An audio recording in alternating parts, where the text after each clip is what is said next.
อืมมาเลยทุกคนฮะสองตัวพอดีตัวน้อยนะทุกคนนะเบิ่งหาเก็บปลาขึ้นก้องได้กำน้ำเนาะ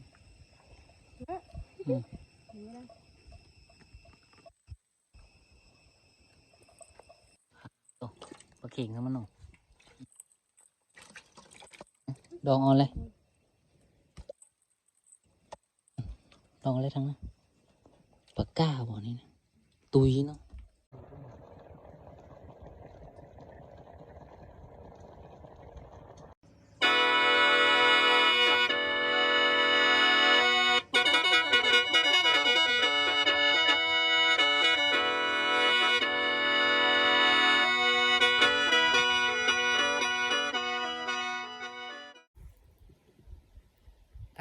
สบายดีพ่อแม่พี่น้อง FC มุสุกคนยินดีต้อนรับเข้าสู่ซองบกันบรรณาคือเก่าทุกคนวันนี้ก็ค่อยมาหน้าทุกคนเลยมาอันเอาไห้เอาเกลนั่นแหละได้2-3 มื้อเลยมื้อนี้แบบมาฮื้อทุกคนเลยมาฮื้อพอดีมันแดดนะไปที่ตาละส้นกันทุกคน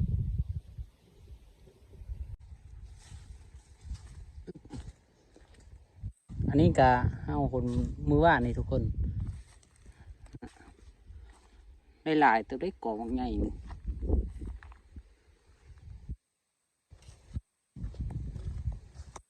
คนก็ได้แด่หนึ่งเขากำลังมาอยู่เอาก็สิได้ไปโหดได้เป็น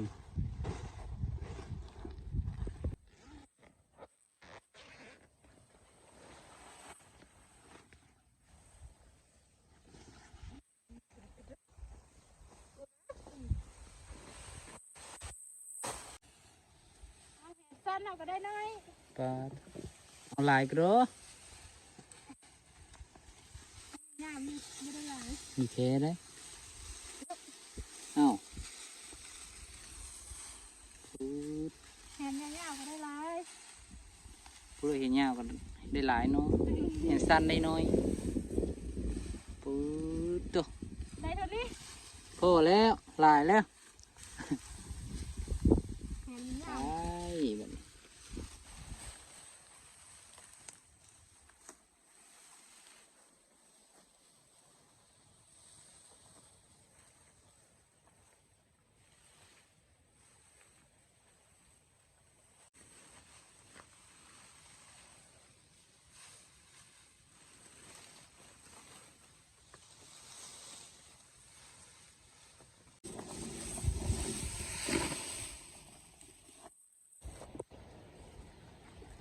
ตัวแบะใหญ่เด้อทุกคน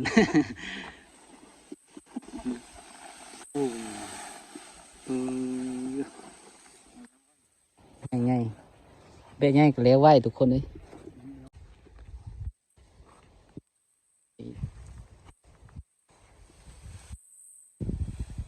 เอาหลายลีโน่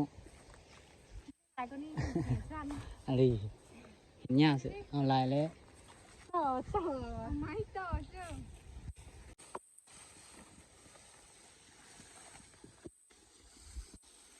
บุกเลยมือนี้ทุกคนว่าเอาแล้วเลย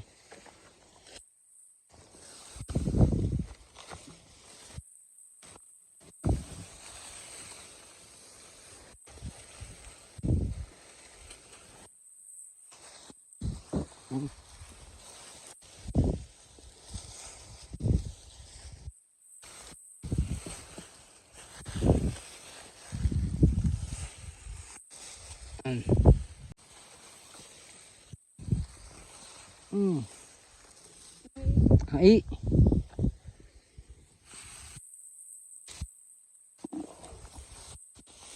ไปเลือดจึงเป็นอันพลาดนั่นนี่อันนี้นะไปที่เรื่องมึงไป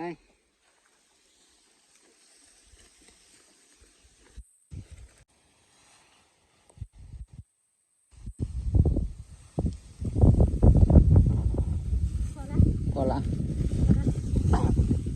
ไปแบบนี้อู้ตัว แบะใหญ่อีหลี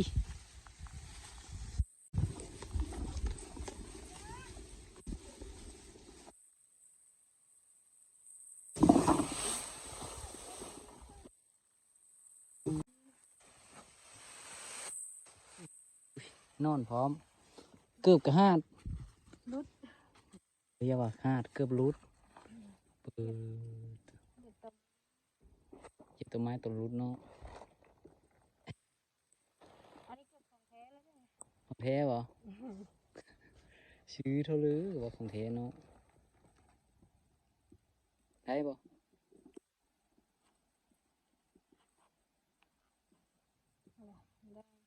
ของแท้แห้งอีหลี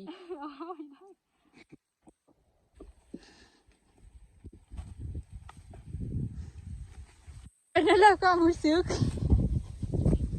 หอน เป็นนั่นแหละความรู้สึกอดข้าว หมอน นอนเป็นนั่นแหละความรู้สึกนี่ได้คือจะมีผู้ซอยบ่บ่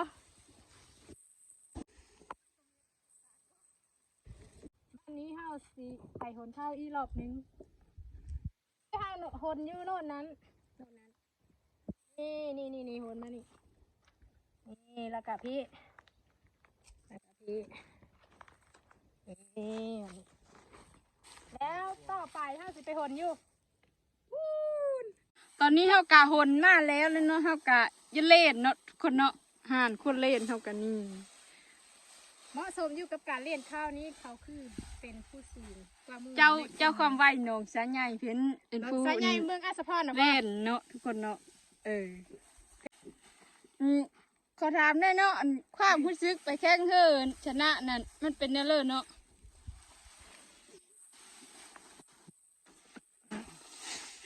อันนี้คือเจ้าพอความไวหนองสาเมืองอัสสพรแม่นบ่ได้เงินรางวัลเท่าไหร่ก็8 ล้าน เก่งทุกคนมาเบิ่งการเรียนเขาของพวกเฮาหัวหน้านำทีมของเฮากะแมนคนนี้เลยเจ้าพอความไวหนองสาใหญ่เมืองอัสสพรเพิ่นคว้ารางวัลที่1ได้มา2 ปีซ้อนแล้วทุกคน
ตอนนี้เฮากะกองไปที่เรียบร้อยแล้วทุกคนกองกันไม่ได้ใหญ่ไปเลยเด้กองข้าวทุกคนกองไม่ได้สูงไปเลยเด้อ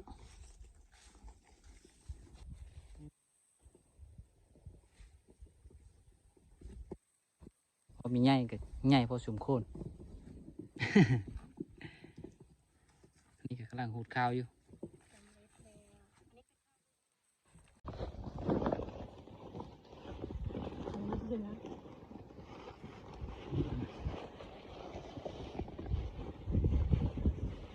รูปที่ดินทั้งหมด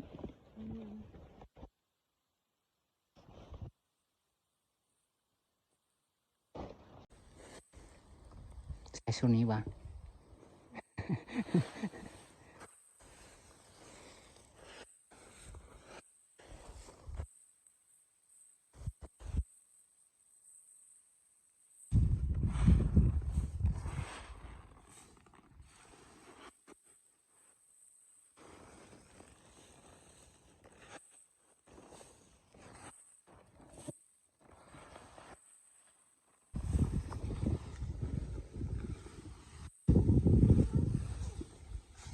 โต๊ะก่อนทุกคนมัน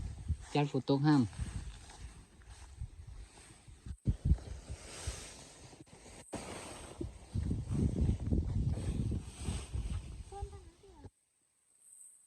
ยับไปอีกก็ได้พอแล้ว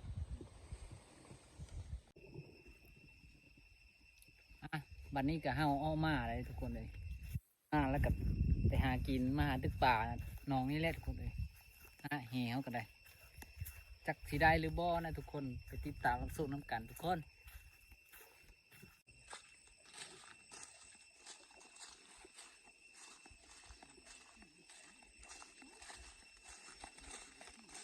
ลุงกำลังตึกอยู่ทุกคนแล้วก็สะไทยกำลังตึกอยู่สิเลอมีเห็นพี่เลอ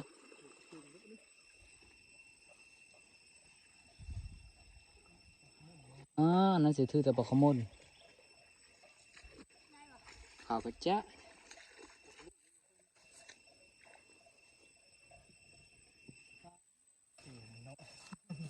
เลอ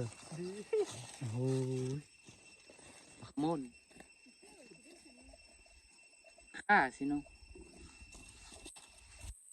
ไม่ได้ขนาดเอาก็ยังเอายากเลยเนาะ จะเอา ขั้นในปกติมันจะไม่ได้ตัวน้อย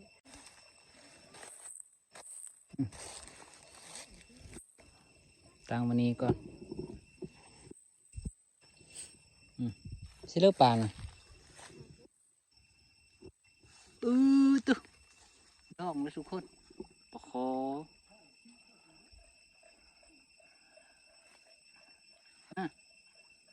เออตัวน้อยนะทุกคนนะเบิ่งหาเก็บปลาเป็นก้อนปลาขมด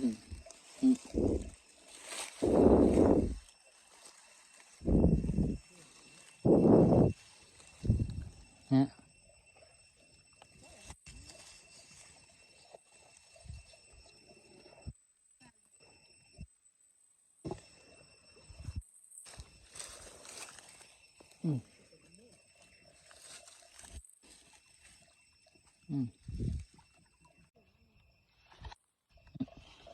เข่งนำได้เห็นกับหมานอยู่ได้ฮะ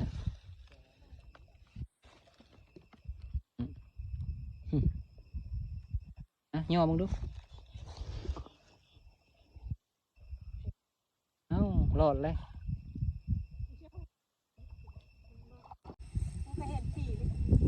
อันนี้ตัวใหญ่เนาะ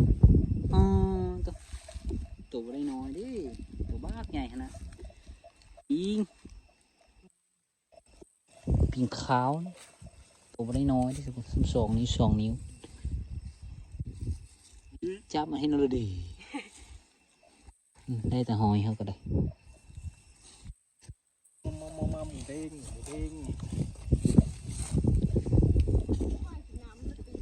ง่ายยากมากง่ายไม่ร้อ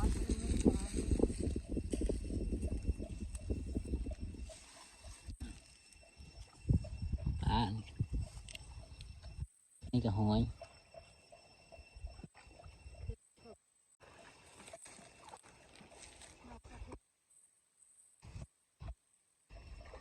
ยอมึงดู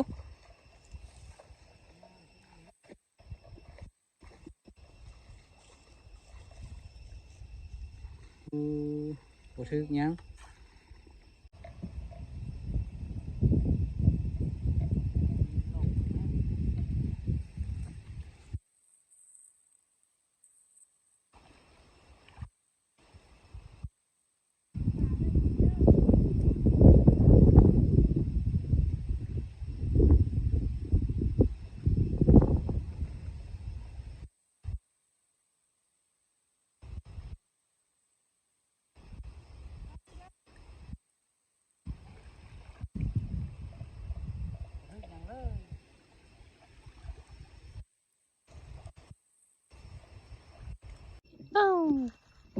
บักไงทุกคน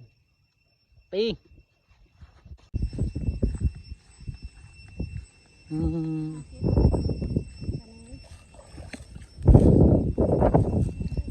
ปลาขาวม่นทุกคน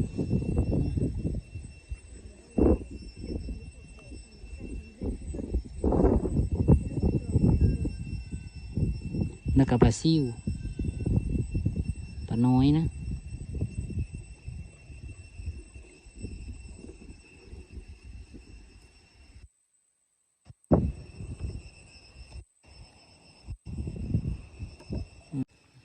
ได้กำนึงเนาะ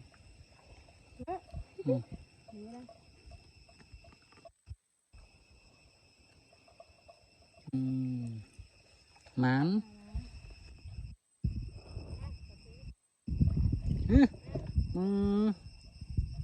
มาเลยทุกคนฮะสองตัวพอดีตัวนี้กำลังเอาอยู่ตัวนั้นห้อยอยู่ตัวนี้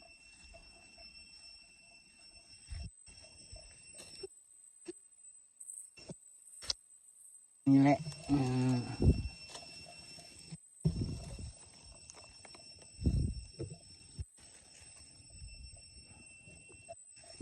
โอ้หมานเว้ยแม่นแท้ยังไปยังมาอยู่เลยเห่าเนาะมื้อนี้เนี่ย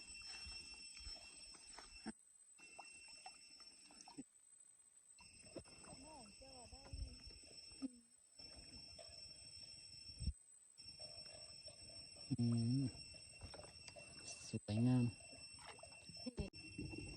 ปลาอีหยังก็ไอ้ปลาลุนแลเอาขึ้นมาหน่อยมี่มันเลย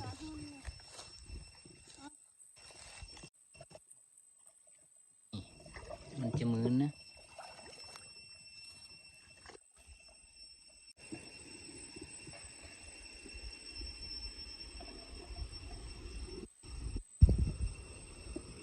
ตอนนี้เวลา2 โมงแล้วนะตามเบิ่งนี่มาหากินมาหาตึกปอกตึกป่านี่เลยแห่สิไม่ได้กินเลยหวังจีลุงเลยบัดนี้เนี่ย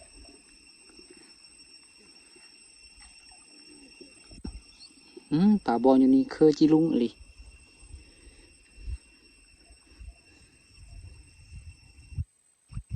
มันบอลเคยดูสิให้มีทึป่ะฮะ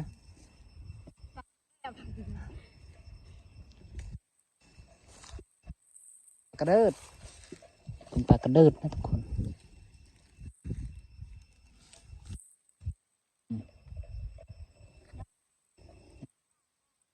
ก็จะได้พอกินแล้วได้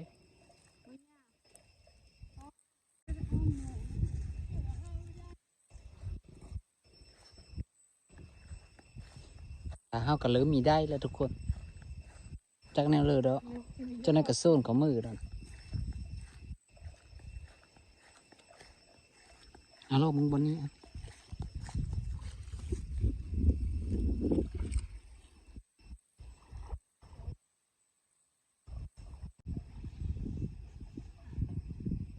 รอฟังอาการมึงนี่พอใหญ่บอดแล้วนะ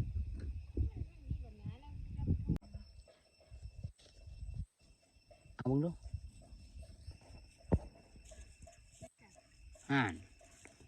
นี่มาแล้ว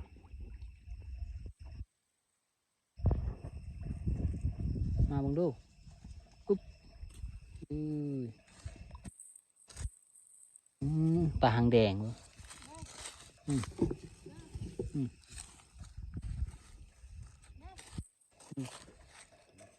โอ้ปลาเข็งปลาตัวนี้ก่อน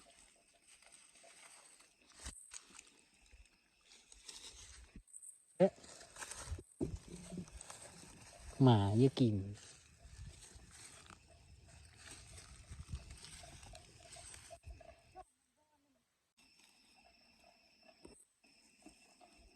ไปจังได้หมาอีเลย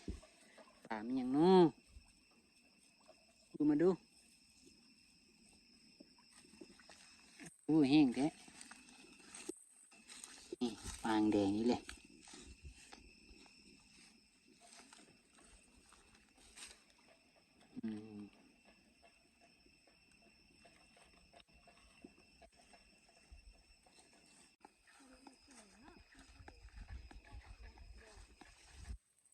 ไปแล้วกา เอาด้านเล่นจ้า เขากับทุกคนในหลายตัวนั้นนะวันนี้เขาก็สีได้มือแล้วได้แบบนี้โอ้ปลาเข่งเข้ามาหนูดองเอาเลยดองอะไรทั้งนั้นปลาก้าบอกนี่นะตุยเนาะใหญ่ตัวนี้มึงสามนิ้วใช่บ่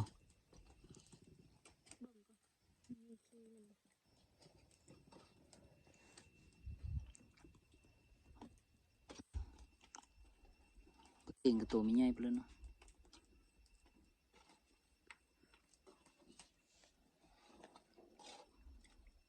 ปางแดงที่นี่ ตอนเร็วๆคือ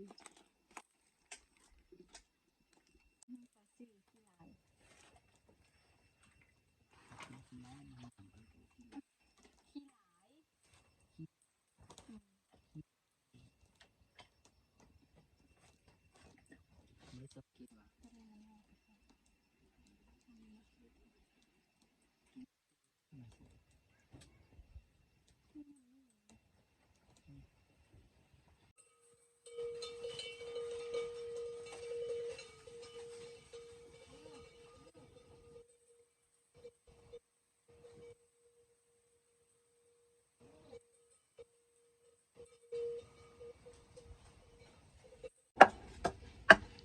ต้องเลยชื่อวิธีต้องคือจืด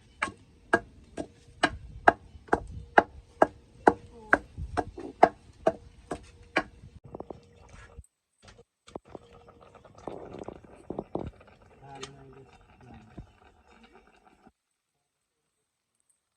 เชื่อเขาปลาใหญ่หรือเปล่ามันปืน เท่ตำหลังบอก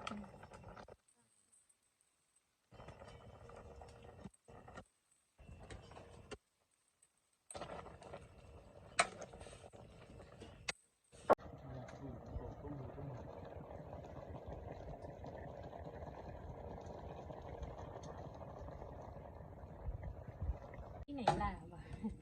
ตอนนี้กระซุกแล้วทุกคนไม่ เก่งเก็บปลาเสื้อมาโบกแต่แซ่บอยู่ เบิ่งกรรมการ ปลาอันนี้แห้งเป็นตัวแซ่บ กรรมการภาคเองนะ